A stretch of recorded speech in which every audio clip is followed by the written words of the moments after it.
berjalan lagi, tapi mau merangkak.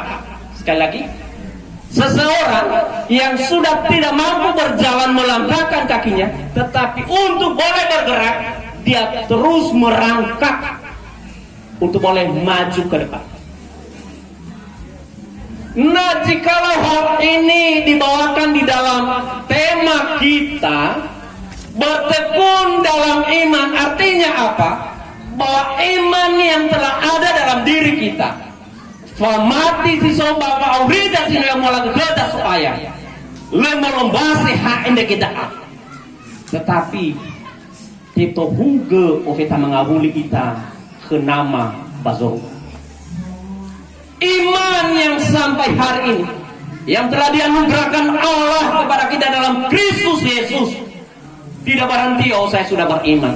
Tapi dalam perjalanan hidup Bapak Ibu, iman itu akan terus bertumbuh, berjalan walaupun ada banyak pergumulan yang dihadapi, baik dalam keluarga, baik dalam pribadi maupun dalam perjalanan hidup yang lainnya. Kita terus menerus bergerak, bertumbuh menuju pada kesempurnaan seperti Kristus. Inilah makanya ketika panitia memberikan tema ini, senang sekali Bapak Ibu, bahwa ada sebuah kerinduan di perantauan.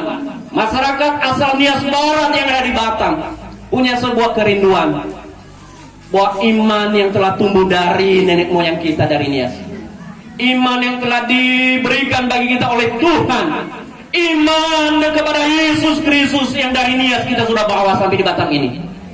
Walaupun kita melihat gemerlapnya kota Batam, kita tidak pernah mundur, kita terus bertumbuh di dalamnya. Walaupun pertumbuhannya mungkin tidak semeningkat seperti pesawat yang luar biasa naik Bapak Ibu, tapi paling tidak walaupun hanya seperti anak yang merangkak pelan-pelan. Amin. Amin. Saya yakin bahwa semua keluarga besar masih punya kerinduan dan punya semangat yang sama.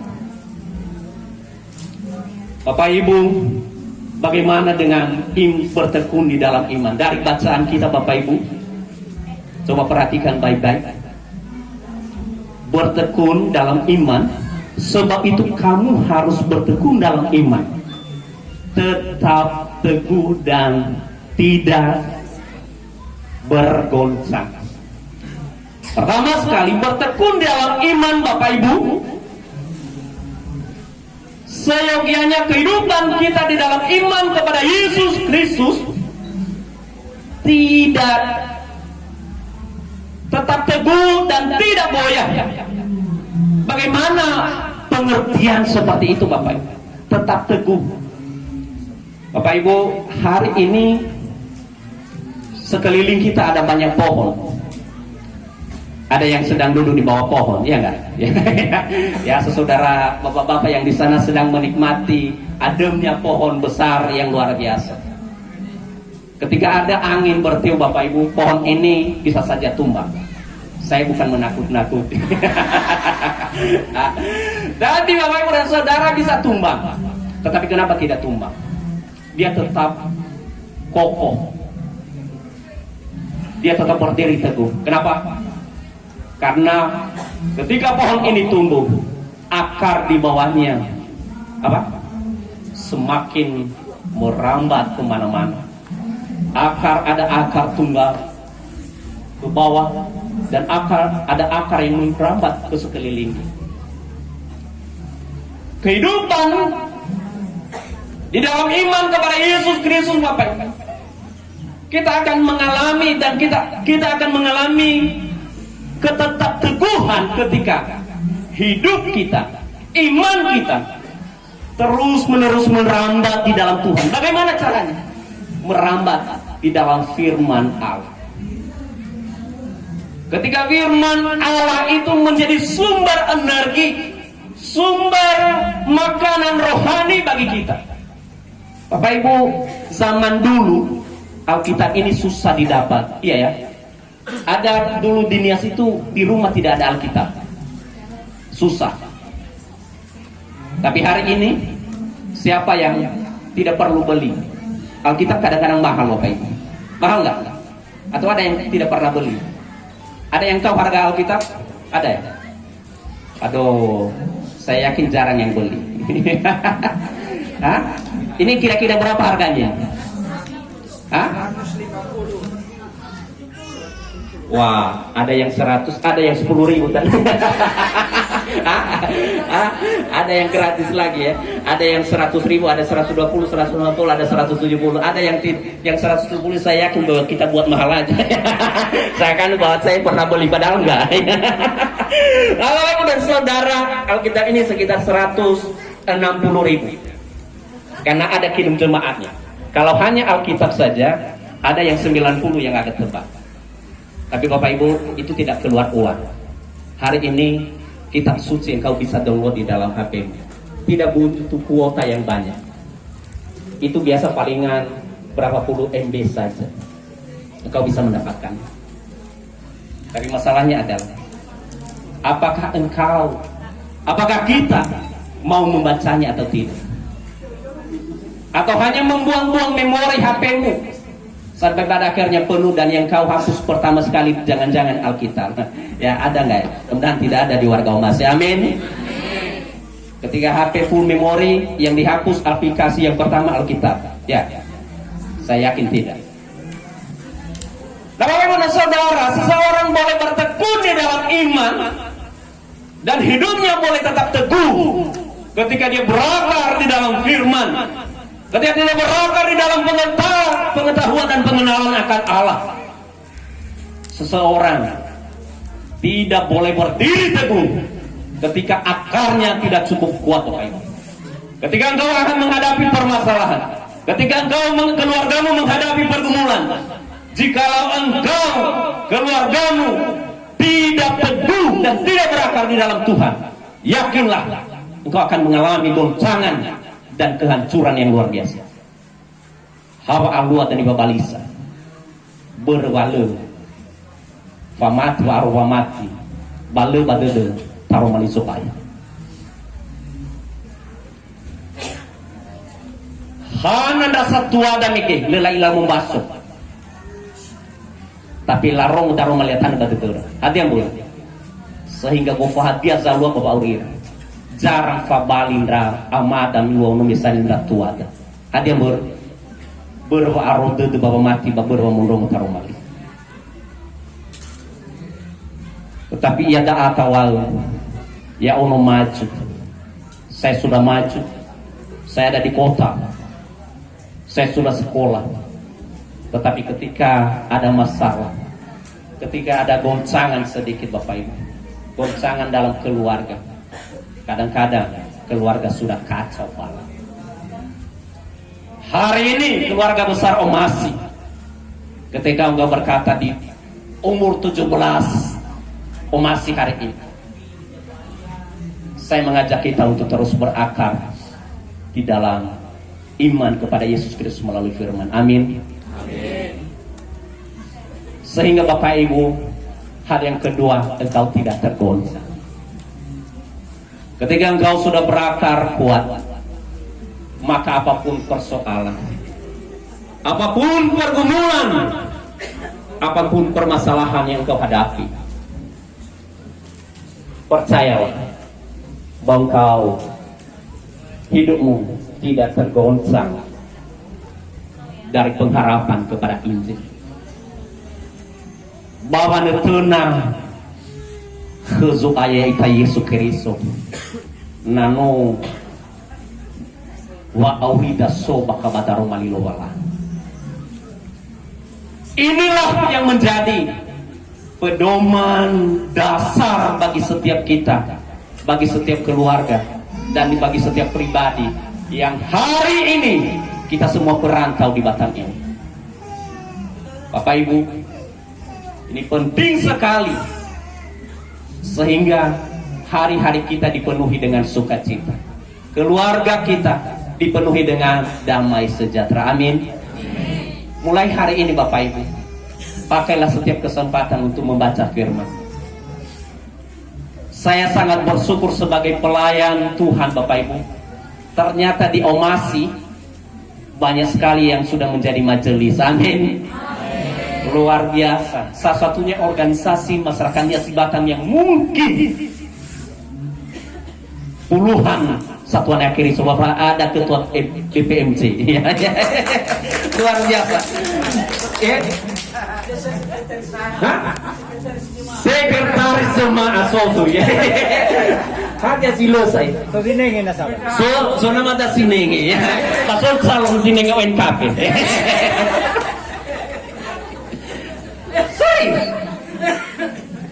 Saya sangat bersyukur bahwa semua memberi diri menjadi pelayan Tuhan. Tetapi Bapak Ibu, hati-hati. Menjadi pelayan Tuhan tidak gampang. Kita dilihat orang. Kita terus lah teme-teme ikan dia. Bapak baik hawa arah ekutong. Ba aila delo wala. Bapak Uri. Tapi sangat bersyukur sampai hari ini semua keluarga besar Omas, setiap pribadi, bahkan setiap yang telah menjadi satuan Yakiriso, terus menerus bergerak bertumbuh. Walaupun pertumbuhannya tidak cepat, tapi paling tidak merangkak seperti yang saya sampaikan tadi, untuk terus mempersiapkan diri melayani Tuhan dengan baik. Amin.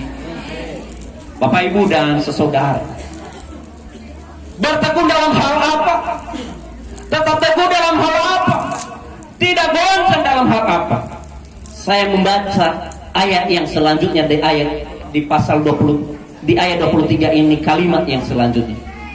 Sebab itu kamu bertekun dalam iman, tetap teguh dan tidak bergoncang, dan jangan mau digeser dari pengharapan Injil yang telah kamu dengar dan yang telah dikabarkan di seluruh alam di bawah langit, dan yang aku ini Paulus telah menjadi pelayannya. Bapak Ibu dan saudara, Bapak Ibu tahu bulan September ini adalah bulan peringatan pekabaran Injil untuk Nias. Tanggal 27 September itu peringatan Injil masuk di Nias yang keberapa? 157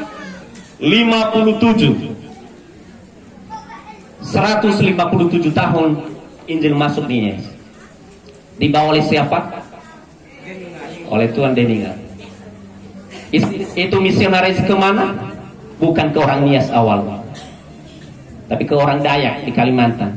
Di Dayak tidak cocok, dia kepindah ke Padang. Di Padang ketemu orang yang tidak sama dengan orang Padang. Matanya sipit, berbeda sekali, bahasanya berbeda.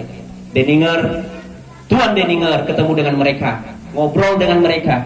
Ternyata itu orang-orang dari Pulau Nias. Deninger belajar bahasa Nias dan berdoa, Tuhan, jikalau orang-orang di seberang pulau itu Tuhan pilih, maka saya pergi ke sana. Bapak Ibu, tanggal 27 September Deninger sampai di Wonositoli. Dia membeli sebuah rumah di situ seharga 600 gulden, mata uang Belanda zaman itu. Dan mulai saat itu dia mengajar orang Nias. Bapak Ibu tahu, dalam perjalanannya setiap orang dididik. Pertama sekali 15 orang, habis itu lanjut dan lanjut. Tapi ternyata pada tahun 1915 sampai 1920 terjadi pergerakan yang luar biasa di Pulau Nias. Terjadi kebangunan rohani yang luar biasa. Lau bakuta fangesa de sebuah lono. Tengah Deninger si may Bambanua. Lesi maya Bamandrehe. Apalagi man muzalu kuyu baru. Kayak tertano. Ya, liru kita Bapak ini.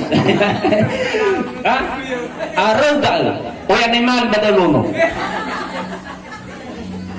Tetapi ramai-ramai hada zalwa ni hambanua no zalwa kuyeu mau mai bangun rong tarmali hende sok bangunan rohani mau mai badal morai bamandre morai gazi rombu mau mai bangun stoli bapak mundong tarmali bak kebaktian rohani babang isadu mangabuli rabadal la ohe la bakal babanuara babanua paling akhiri Soviet.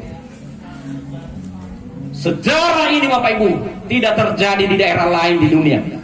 Satu-satunya di Nias terjadi hal ini. Kebangunan rohani yang luar biasa. Sehingga setiap kampung di Nias Bapak Ibu ada satu spirit yang luar biasa. Lebanua, Siloi Fasino Hadia, Osana sekali itu. Padahal ini Lebanua, Zilung Sino, Osali Lowalan. Hadia baru. Tengah berwanola di bantuan murba Jerman, Lono Badar. Le, Ifazehi Losu, Lavalua, Balau Tete. Sehingga ia da'i tanpa sadar di bawah alam sadar masyarakat Nias punya satu kerinduan dimanapun dia berada, dia akan mendirikan gereja. Bapak Ibu, tanpa kita sadari bahwa di alam bawah sadar kita ada satu kerinduan dimanapun kita berada, kita harus mendirikan satu tempat ibadah. Ini ada satu spirit yang luar biasa yang ada di hati orang Nias. Tapi spirit ini boleh terjadi karena setiap kita boleh bertekun dalam iman kepada Tuhan. Amin. Amin. Bapak Ibu dan Saudara, kenapa pengharapan kepada Injil itu tidak boleh kita lupakan? Karena Injil itu Bapak Ibu, itu yang memberi kehidupan kita. Ada satu perbedaan besar. Kenapa Injil berbeda dengan yang lain? Kenapa iman kekristenan berbeda dengan iman dimanapun? Bapak Ibu dan Saudara, karena Yesus Kristus, Isa Al-Masih, anak Maryam, itu betul-betul dari Allah, lahir dari surga untuk turun ke dalam dunia. Kitab suci agama-agama lain memberikan kesaksian akan hal itu, bahwa Isa Al-Masih, Yesus Kristus, anak Maryam, dikandung oleh Maryam secara ilahi, bukan dari persetubuhan laki-laki dan perempuan. Dan Alkitab juga menerangkan demikian. Bahkan kitab suci agama lain juga menerangkan demikian, bahwa Isa Al-Masih, anak Maryam, Yesus Kristus, anak Maryam, dilahirkan bukan persetubuhan laki-laki, tapi dia dilahirkan masuk ke dalam kandungan Maria secara ilahi dari surga, turun ke dalam dunia untuk membawa orang berdosa kembali kepada surga. Inilah perbedaan iman kekristenan Bapak Ibu dengan iman yang lain. Kita bersyukur bahwa kita percaya kepada Allah yang dari surga, turun ke dalam dunia ini untuk membawa kita kepada surga. Umane kami yang pemimpin agama tanubur niha biasa zo masih mailowalan tengah soroi keluaran Pablo ini keluaran bukan dari surga untuk membawa manusia kembali kepada surga, tapi orang yang mau, orang biasa yang mau menggapai surga. Bapak Ibu, apa engkau menaruh pengharapan kepada itu? Saya tidak, dan saya yakin Bapak Ibu juga tidak. Mari siapapun engkau, hari ini kita semua yang hadir hari ini boleh kembali berpengharapan di dalam Injil Yesus Kristus, boleh membawa hidup kita bahwa saya percaya kepada Allah yang dari surga turun ke dalam dunia ini untuk membawa hidup saya kembali kepada surga. Itulah perbedaan-perbedaan seperti ini Bapak Ibu. Jangan karena persoalan sedikit engkau menafikan hal-hal seperti ini. Karena pergumulan, karena permasalahan dalam keluarga, engkau mempermalukan Kristus yang selama ini telah memberikan hidup yang baik bagimu. Jangan sampai habur gara-gara hadiah masalah bagi keluarga. Banota ilasi Yesus Kristus sesobawa aurit. Ramai raina masalah me ando si ide fenazo ayat. Yang paling penting serahkan semuanya kepada Tuhan. Amin. Serahkan semuanya kepada Allah, dan Dia akan memberikan kekuatan bagimu menghadapi persoalan yang ada. Sekali lagi saya mengajak kita, ketika percaya kepada Tuhan, bahwa Tuhan tidak pernah menjanjikan bahwa Langit itu selalu biru. Kadang ada awan. Tapi saya beritahu Bapak Ibu, di balik awan yang gelap ada pelangi yang indah. Tuhan tidak pernah menjanjikan bahwa lautan selalu tenang. Hari ini kita ada di pantai. Di laut itu ada banyak gelombang. Tetapi Bapak Ibu dan Saudara, jika engkau melewati gelombang itu, ada pulau yang indah di sebelah sana. Artinya, pada hidup ini Tuhan tidak pernah menjanjikan bahwa ada engkau lurus damai-damai saja. Akan ada pergumulan, akan ada masalah dan permasalahan yang akan dihadapi. Tapi ingat satu hal, ketika engkau dan kita semua bertekun dalam iman, berpengharapan kepada Injil Yesus Kristus, berpengharapan kepada Yesus, semua permasalahan, semua persoalan yang ada Tuhan izinkan untuk boleh melihat kuasa Allah bekerja dalam hidup kita. Amin. Jikalau ada masalah Bapak Ibu, anggap itu waktu yang tepat engkau melihat kuasa Allah bekerja dalam hidupmu. Jikalau ada pergumulan dalam keluargamu saat ini, bersyukurlah bahwa melalui demikian keluargamu akan melihat kuasa Allah akan dinyatakan dalam keluarga. Kiranya Tuhan menolong kita. Amin. Mari kita berdoa.